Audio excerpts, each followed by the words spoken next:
Hello and welcome back to Redirecting. That time of year is upon us again, and we have been quite busy in the garden. We have had to start off with container gardening for now because we are in a different place, so it's easier. It was easy to transition these bags with us that already had good growing soil. Of course, mulch and rocks, you just buy them wherever you are and incorporate them however you want to, but all of these containers has made it easier for us to get started with our garden until we are able to do something more permanent on the land. This is sufficient. Even if we decided to continue in this way, it would be all good, because container gardens such as these grow bags here are transportable, and the bags last for up to 5 years. Up to 5 years. That is what the manufacturer states. Okay.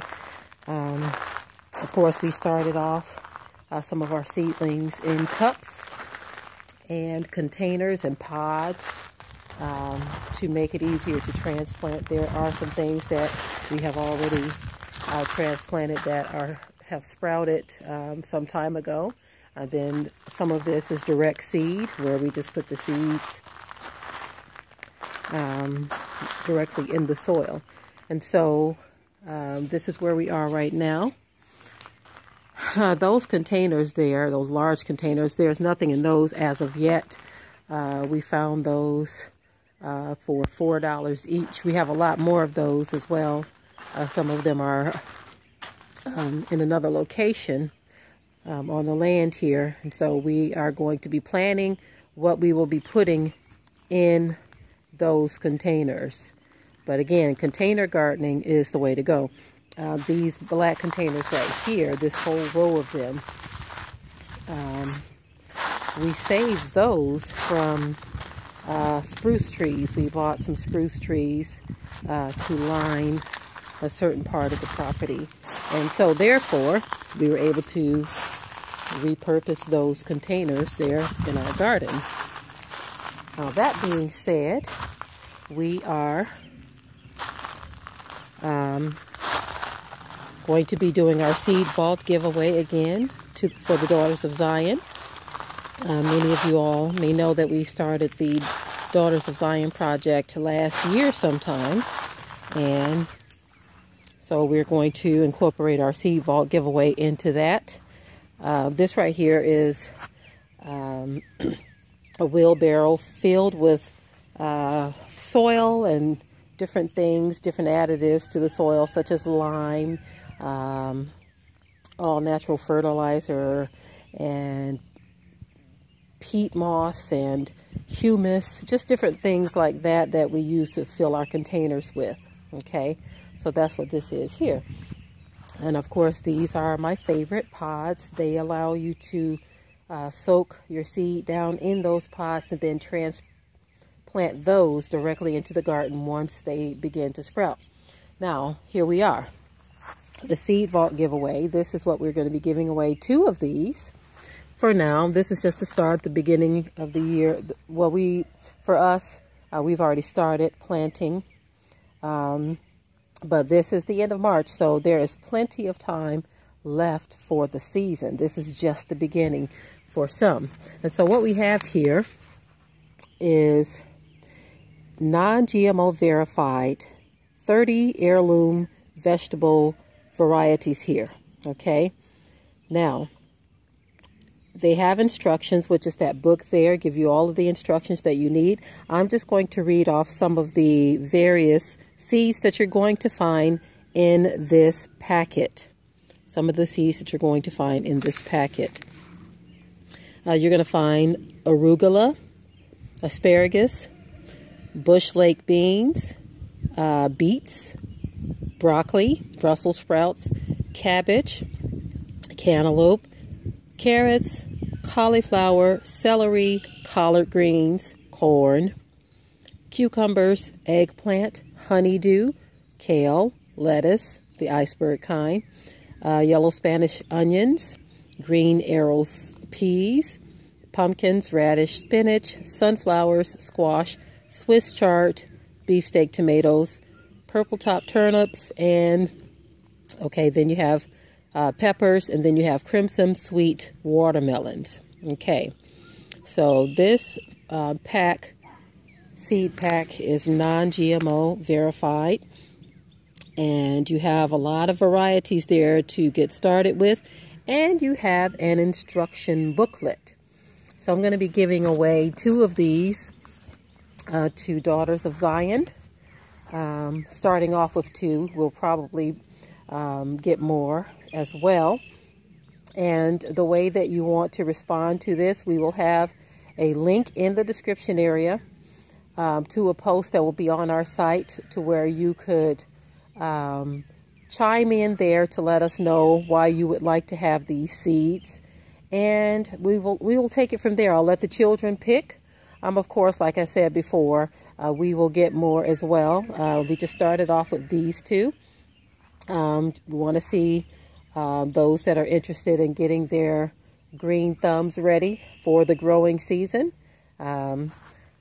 Many of you have started your gardens over the years as a result of watching this channel, and that is what it's all about. We are so glad that we have encouraged so many to see the importance of growing our own food. It is actually very therapeutic, and it's a fun thing to do. It is one of those things that, in my opinion, it brings natural healing, because you are creating your own grocery market. You can do your shopping right in your own yard, and you know what's in it. Okay, you know the care that's put into it, and you know where your seeds come from. You know all of that, and you're not spraying it with anything. You're just keeping it natural. Okay, so this is where we are starting off this year. I did choose some of the bases of some of the trees around the property where the previous owners already had a really thick layer of mulch that's already decomposed, and so we did some planting around the trees, in which we plan to get to some more. This type of work is no joke. Okay, once you get out here, you have to plan on spending some time. Because it's not one of those things that you can bounce into or jump into really quick and get out quick. You have to love this. You have to spend time doing this. And it can be difficult getting started, because you may not know where to turn. As far as instructions, you don't know what to do. I like to refer people to YouTube University, because a lot of the things that we don't know about, a lot of things we're unsure about, we Google it, or we get on YouTube and we see what are some good soil additives, things to improve the growth of your plants. And so this is where we found out about adding lime sometimes in various crop areas, which is a natural ground stone, and peat moss, and just how to do what they call compost tea, using natural materials that have broken down in water, and it creates a really soupy tea fertilizer. You can use leaves to make compost tea, just a number of different things. How to have a worm composting bin, just a number of different things that you can do to make your soil better. You loosen soil. If you have thick clay soil, you can loosen it using sand and humus, which humus is just broken down tree bark and other things that you may get from the bottom of a forest ground. Like in that area over there, let me see if I can zoom in. Underneath that area there, there's a lot of richness. Those are all leaves there, in which we can rake those from the bottom of the ground.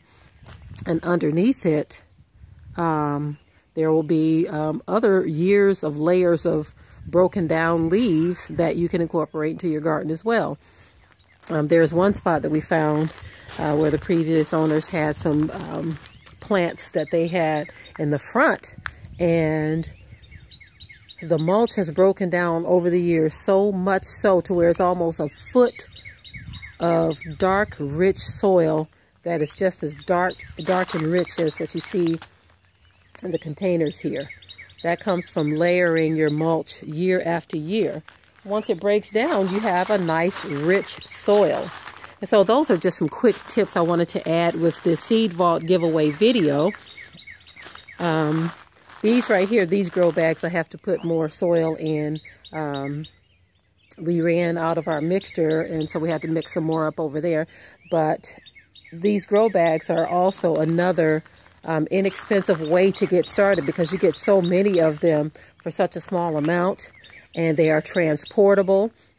If you get your garden started and you move in the process, you can bring those those good babies with you. We've gotten so, you know how sometimes with our language you say that those bad boys, you know, and I'm trying to change that, those good boys. But you can bring these grow bags. We'll just call them what they are. Bring them with you. They're transportable, and they will last for a few years. And the investment you put into them is so minuscule that you won't miss it when they finally do break down, and you will have transitioned into something more permanent or more grow bags. There are farms that have nothing but grow bags. I saw a farm down south, I believe it was, and they had thousands of grow bags in this huge, huge field with all kinds of things planted. They come in different sizes. You have the smaller ones, larger ones, and you have some even larger than these. And so it's all up to you how you want to do things. But right now, this is our container garden for all of you who are getting started. To the Daughters of Zion, we're going to be giving away seeds. In this video, we're going to select 2 people. And again, the instructions are in the description area for how you want to chime in to let us know if you're interested in this. And you can stay tuned as well as we continue with our garden process. One last thing, and then I'm going to go. We used cattle panels again. These cattle panels are great climbers, and it also creates an arbor effect. Okay, so we have some sweet peas planted right in that container there, and so as they grow, they're going to climb up this arbor here. Okay, this trellis, this cattle panel that we've put in place here, they're going to grow up and just kind of loop through the little areas here. And then even with those cinder blocks that we're using, we spike those down with rebars, by the way. Okay, but even with the cinder blocks, we put soil. We will put soil in the ends of those, and you can plant in those as well. So utilizing all of the resources you can make it happen, family. Okay, with that, I will say shalom.